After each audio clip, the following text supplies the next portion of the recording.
Γεια σας και καλώς ήρθατε σε άλλο ένα βίντεο μου του Άγιου Τσουκαλά. Σήμερα θέλω να σας ζητήσω συγγνώμη που δεν βγάζω πολλά βίντεο. Απλώς δεν με παίρνει ο χρόνος. Και κάτι άλλο. Έχω μαζέψει σχεδόν τα μισά λεφτά από το PlayStation. Δηλαδή μόλις πάρω το PlayStation μπορεί και να κάνω και τα διπλάσια βίντεο. Λες και κάνω για κανένα. Σχεδιάζω τον τελευταίο καιρό να κάνω ένα Q&A. Γι' αυτό γράψτε μου από κάτω στα comments τι θέλετε να με ρωτήσετε. Και θα κάνω και βίντεο προκλήσεις που θα μου λέτε κάτι και εγώ θα το κάνω.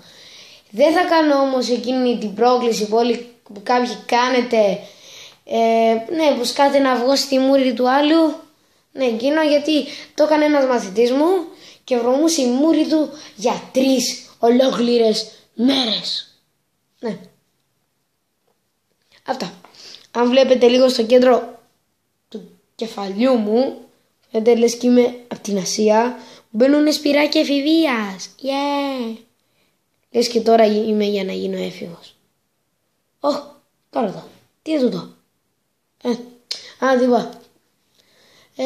Αυτά ήταν. Θέλετε κάτι άλλο.